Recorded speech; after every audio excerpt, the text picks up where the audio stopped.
the news, Vice President YEMI OSINBAJO hosts the 2022 annual Christmas concert at the Presidential Villa as Archbishop NDUKUBA preaches hope.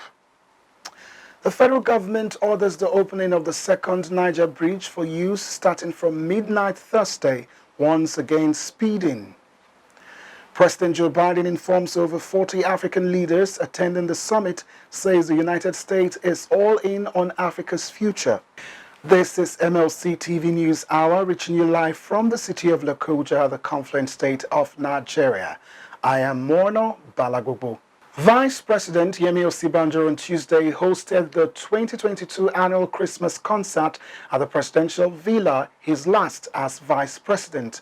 According to a statement signed by his senior special assistant on media and publicity, Laolu Akande, the carol with the theme Messiah featured sonorous voices, thrilling instrumentalists, and inspiring ministrations all coming together in the celebration of the festive season. In his message titled The Messiah and the Encounter That Transforms Lives, the primate of the Church of Nigeria Anglican Communion, Henry NDUKUBA, noted that Jesus, who is the center of history, renews mankind's hope and faith in eternal life.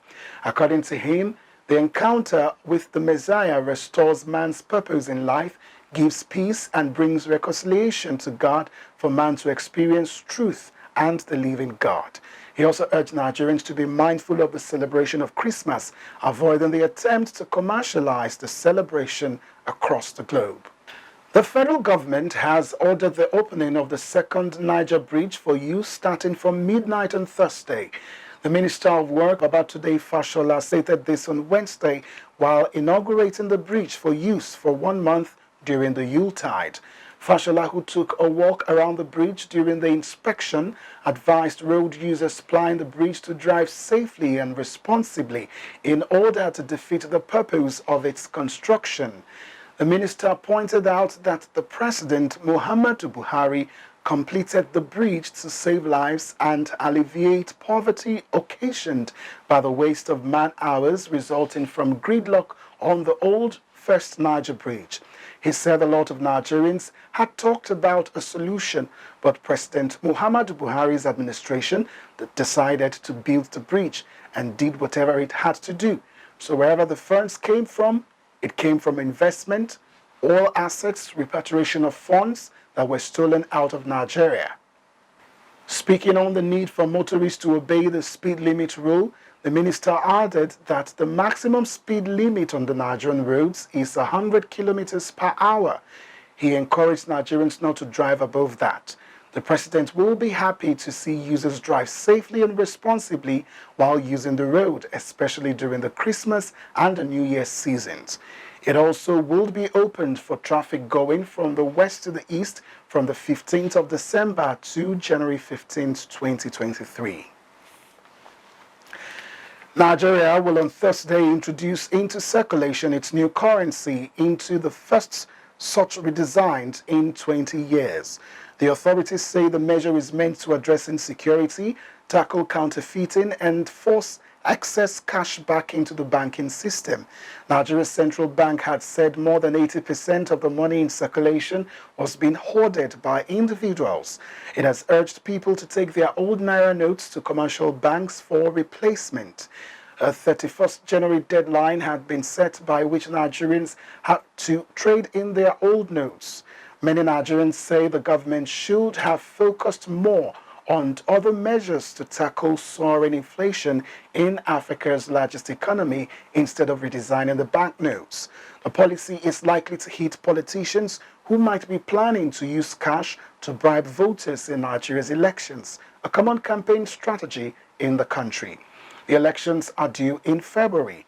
The release of the new notes comes barely 3 weeks before another change comes into effect. The limiting of cash withdrawals from banks to $225 a week for individuals and $1,200 for corporate bodies. KOGI State has emerged the best performing state in the World Bank-supported Accelerating Nutrition Results in Nigeria, outshining 10 other states assessed for the project's community-based nutrition service delivery. The state government received the Certificate of Achievement as Best Performing State, Community-Based Nutrition Service Delivery, NSA Performance, and DLI at the 6th ARIN Implementation Support Event, which held in Abuja. The ARIN project, supported by the World Bank, is a priority healthcare project aimed at increasing the utilization of quality, cost-effective nutrition services for pregnant and lactating women, adolescent girls, and children to reduce illnesses and enhance their overall well-being. 11 states, including KOGI, Abia, Gombe, Kaduna, Kano, Kwara, Nasarawa, Niger, Oyo, Plateau, and Katsina were addressed. The drivers of the project, who are non-state actors recruited through the World Bank's procurement processes, noted that participating states, through the provision of basic health needs, including deworming for children 12 to 59 months, IFA supplementation for pregnant women, malaria care for pregnant women, amongst others, will be able to reduce infant and mortality drastically. The Commissioner for Health in Kogi State, Dr. Zekeri Usman, who spoke to the media on this feat in the health sector, said, owing to the high performance in giving basic nutrition services to women and children, the nutrition indices of Kogi State women and children were expected to increase greatly, while illnesses would reduce drastically. Usman explained that the project had been actively carried out in Kogi State for 5 years, adding that the state was able to achieve the first position because of the commitment of Governor Yaya Bello to the project and the revitalization of the health sector in general.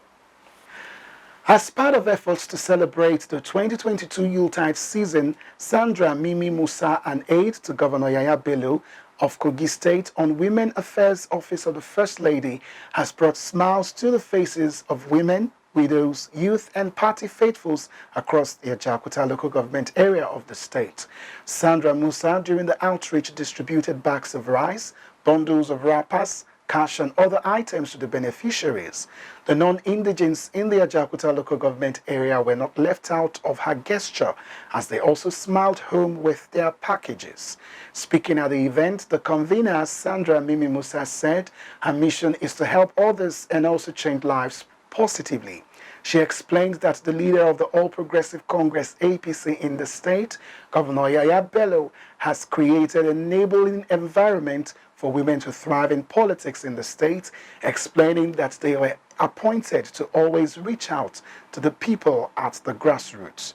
She appreciated the people of AJAOKUTA local government area for their commitment to the party APC, assuring them that their interests will be protected by the candidates of the party in the next year's elections.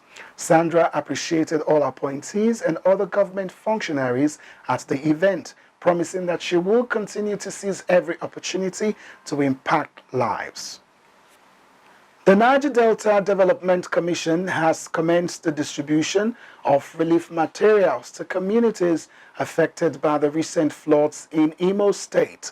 Speaking during the handover at the NDDC Imo State office, Owerri, on Wednesday, the Commission's acting managing director, Emmanuel Audu Ovabora, said it was part of the NDDC's intervention to ameliorate the sufferings of the people of the affected areas. This was contained in a statement by the NDDC Director of Corporate Affairs, Dr. Ibutoye Abosede, and made available to newsmen in Port Harcourt on Wednesday. Audu Ovabora, who was represented by the Director of Health and Social Services, Dr. George Uzonwane, said the gesture was in continuation of the Commission's intervention. The statement partly read that they hoped these relief items will help to cushion the effects of the flood and provide succor to vulnerable flood victims, especially during this Yuletide season. Without going on a short break, we'll be right back. Please do stay with us. Get human interest stories right here on MLC TV with entertainment, sports, business, culture, tourism, and fashion news stories, all featured on MLC TV. Not forgetting political and current affairs news, state and federal government and people's matters will be discussed regularly on MLC TV. MLC TV, your one-stop online destination for unbiased, accurate news, entrepreneur ideas, and youth matters to the rest of the world. MLC TV, reaching everywhere, informing everyone. Glad to have you back on the break, and now to stories in politics. The Independent National Electoral Commission has planned to spend 117 billion naira on electoral technologies in line with its decision to deploy the bimodal voter accreditation system and the result viewing portal in the 2023 elections. This comes as the Commission is also investing in top-notch cyber security systems to ward off attacks by hackers against its servers, website and database.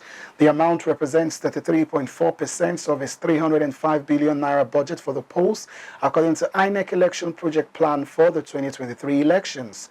The INEC chairman Mahmoud Yakubu had said there was no going back on the Commission's vow to use technology, including BVAS and IRF portal, in the forthcoming elections, despite protests by a presidential candidate of a major political party.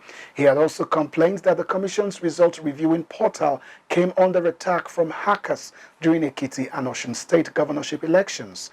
The INEC chairman, who disclosed this at a stakeholders conference on election result management in Abuja, stated their engineers reported several cyber attacks on the portal during the Ekiti and Osun governorship elections, some of them from as far as Asia, and he's glad to note that all of them failed.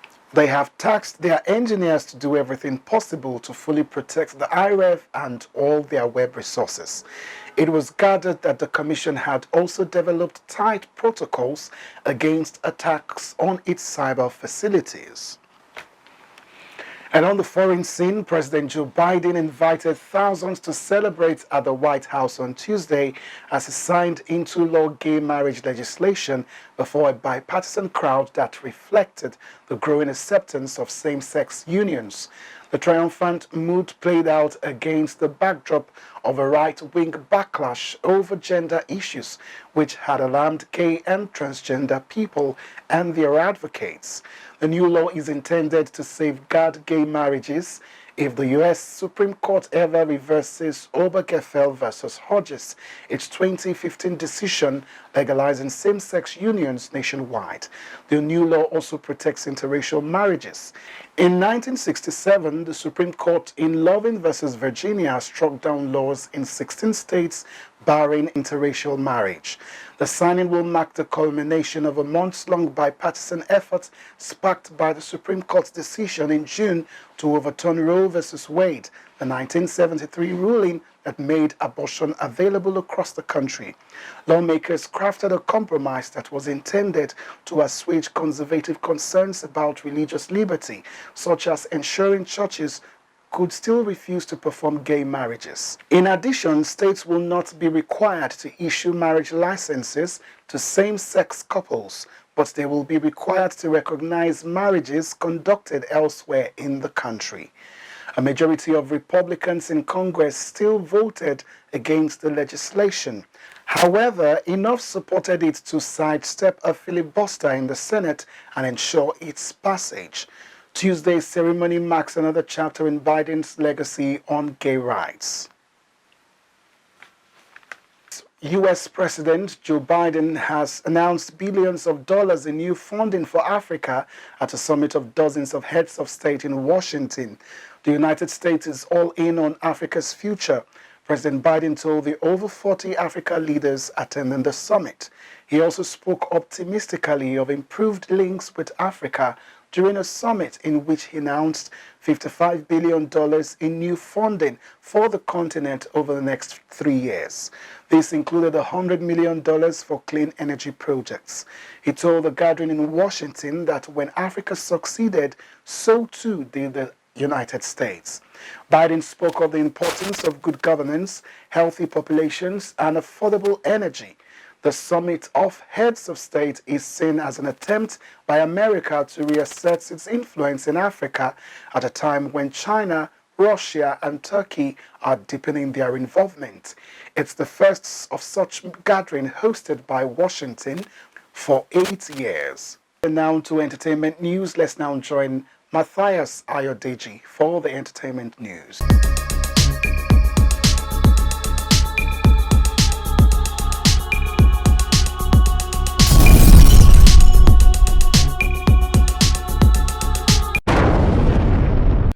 On our entertainment news, the highly anticipated special Big Brother Titans TV reality show that will feature housemates from Nigeria and South Africa will premiere on January 15, 2023, and the winner will get $100,000.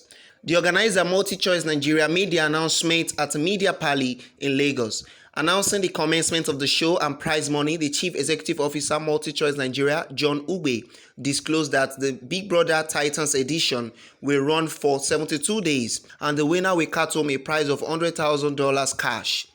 The BB Titans edition is sponsored by Flutterwave, Bamboo, and Lotto Star, and will be held in South Africa. Popular Big Brother Naija host Ebuka Obi Uchendu and Mzansi host Lawrence Maleka will co-host this debut season. Big Brother Titans will also be available to stream on Showmax in the United Kingdom and the Republic of Ireland, and 45 countries in sub-Saharan Africa. Still on our entertainment news from Africa, the Ibadan-based Leeds City University has awarded veteran filmmaker Tunde Kulani an honorary doctorate degree, Doctor of Letters. The degree is often awarded to people who have contributed noticeably to the society. The filmmaker shared a photo of himself in a graduation gown via his Instagram page. In the post, Kilani appreciated the institution and everyone who has been a part of his journey. Kilani is a Nigerian filmmaker with a career spanning more than 4 decades.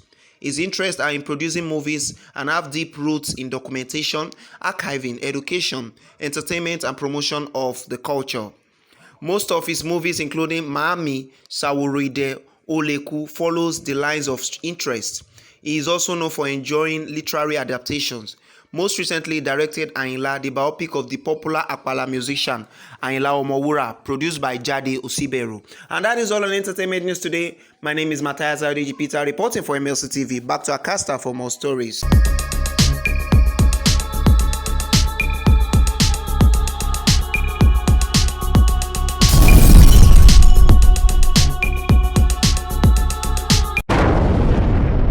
Thank you, Matthias. And on a sad note, Nigeria's ambassador to Spain, Demola Seriki, is dead. The Lagos politician was said to have died in Madrid, Spain. He was aged 63. His death was announced in a notice signed by his children on Thursday. The notice said that he died in Madrid, Spain, in the early hours of the day. Born on November 30th, 1959, he was a politician, teacher, businessman, and public administrator. He served until his death as the Nigerian ambassador to Spain, a position he assumed in January 2021, with concurrent accreditation as a permanent representative of Nigeria to the United Nations World Tourism Organization. He previously served as Nigeria's Minister of State for Defense. And that is the size of our package today. Join us tomorrow at this same hour to watch our news as we give you updates on happenings within and across the globe. Don't forget to subscribe to our YouTube channel, Malachite Television, and like and follow our Facebook page, MLC TV, Instagram, MLC TV 2021, at Twitter at MLC TV 1. For your event coverage, information, contribution, advert, and sponsorship, please call any of our numbers displayed on your screen. It's Malachite TV, reaching everywhere and informing everyone. I am Warner Balagbobu. Please continue to be your brother's keeper to build a united and peaceful society together. Have a lovely day.